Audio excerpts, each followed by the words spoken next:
I am in Philippines, babies.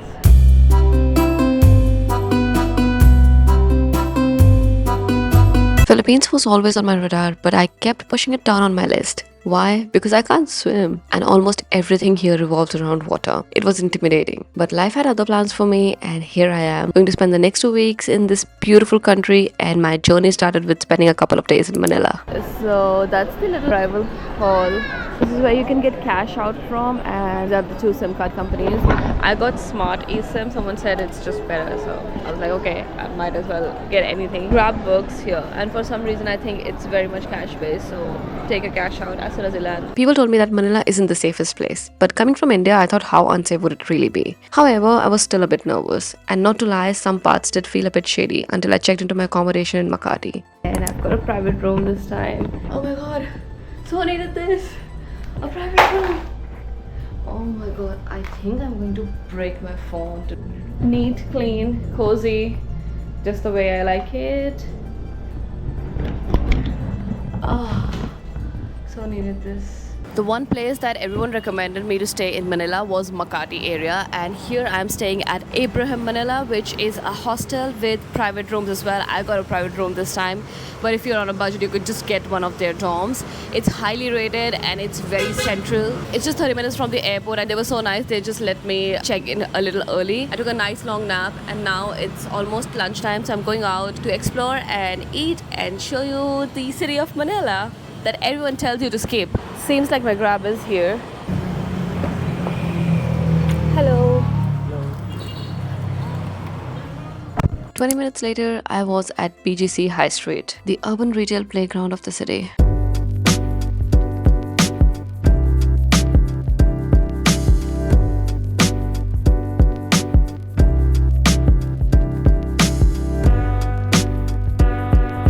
Got my ramen here.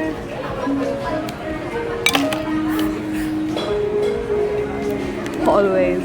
I got tonkatsu ramen.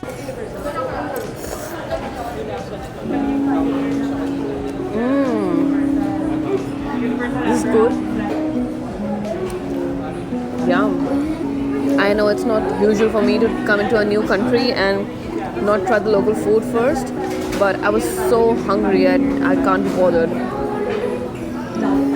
Walking through BGC shocked me a little bit because this was the Manila I had no idea about. I generally had to double check Google Maps because here all I could see was wide tree-lined streets, pedestrian-friendly walkways, public art installations, fancy cafes and international brands. It felt futuristic, clean, organized, safe. And I just stood there thinking, wait, this is Manila too? Because all I had heard was travel warnings and that it was noisy, gritty, a little chaotic. This felt like a different city altogether, more like Singapore or Dubai, which honestly made me question everything I thought I knew about this city, and also question that fact that how we see things on social media versus how they are in reality are so different.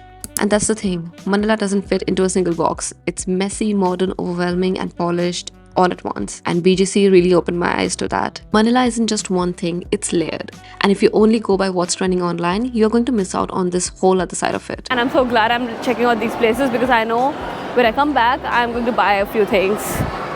I really like it here. Okay, so found some really good street food right outside my hostel, and I was like, okay, I should try it. This is beef stew with rice.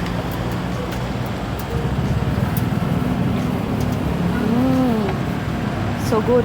Trying local food is one of my favorite things to do in a new country, especially street food, and I'm happy to say that this one gets a thumbs up from me. It's slow-cooked beef chunks simmered in spicy broth until it's tender, and I loved it so much that I got a second serving. Day 2 in Manila, and yesterday I showed you the modern Manila. Today I'm here to show you the older part of the city. Right now I am in a place called Intramuros.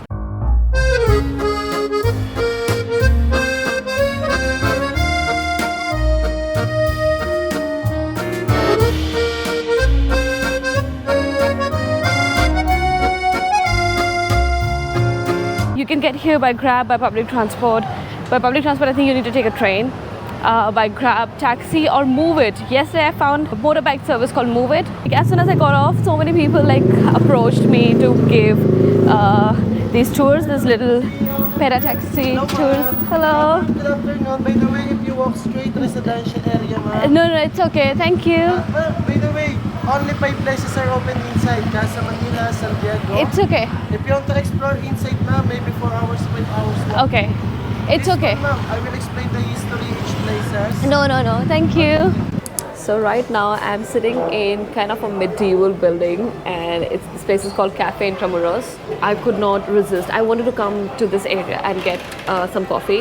This place is so beautiful. Wow. Of course, it's slightly more expensive. I got a coffee for 199 pesos, which is like $4 or something. Which is also okay, I guess, because this is like a very, very touristy area. And one of the few preserved buildings here is this church, which is the St. Agustine Church.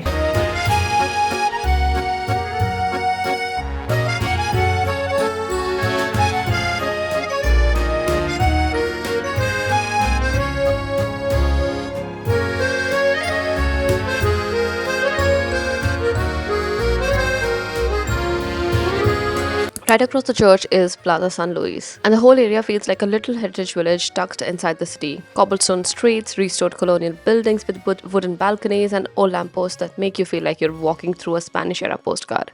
I spent so much time here just taking photos. And surprisingly, it was pretty quiet. You're surrounded by these beautifully preserved buildings with red tiled rooftops and vintage charm. Like that kind of place where every corner is Instagram worthy but also steeped in history. You can also enter through Casa Manila from here. It's paid, but I did not have the time to go there, so I skipped it. However, you can check it out. There are lots of restaurants here that match the vibe, and it feels like they have been there since the 1500s. I would definitely recommend you to add this place in your Intramuros itinerary because this is unmissable, and if you come really early in the morning, you also get no crowds. One more thing that you can do here are bamboo bikes or BAM bikes. These are 100% bikes made out of bamboo. Either you can rent your bike and do a tour of your own, or you can go on a tour with them.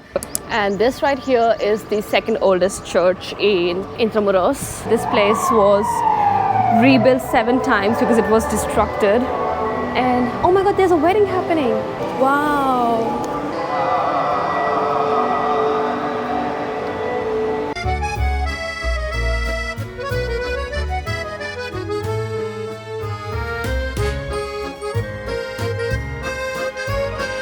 And yeah, it's worth getting one of these fans because it's crazy hot.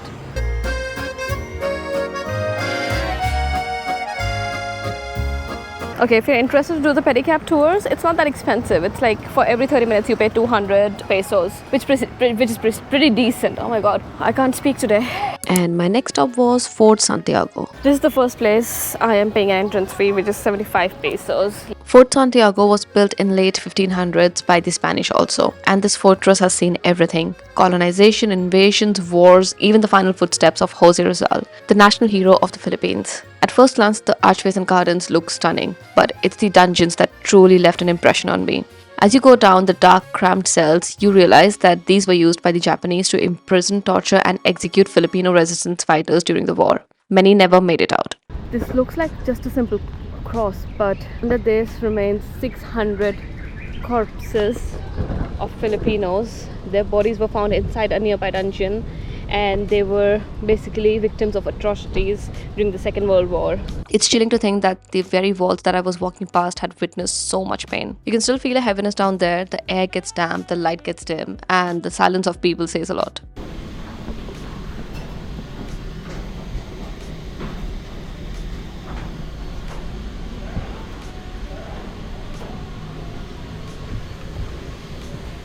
It reminds you that history isn't always in your face. It's hidden in layers. What may seem just like a beautiful fort at first has many stories hidden within its walls. And once you know these stories, the meaning changes. Walking through the fort really made me reflect on how deep the roots of this city go. Manila isn't just modern malls and traffic jams. It's layered with stories of resilience, resistance, and change. Just a short ride away is Rizal Park, one of the largest urban parks in Asia and a site where Jose Rizal was executed. You'll see monuments, fountains, open green lawns, and families out for picnic. This was my last stop of the day, which ended with a beautiful sunset and also made me realize Manila isn't an easy city to love at first glance. And maybe that's why so many people skip it or just treat it as a stopover. But if you take the time to explore beyond the headlines, to walk its old streets and see its shiny new corners, you'll find a city full of contrast, complexity, and character. Yes, it of course has its flaws. The traffic, the noise, the uneven infrastructure, and some dangerous parts which you may want to avoid. But tell me which big city doesn't. What makes Manila special is this blend of grit and grace, history and progress. It's a city that is still figuring itself out, and that's what makes it so worth exploring. Give it at least a couple of days, let it surprise you. It definitely surprised me.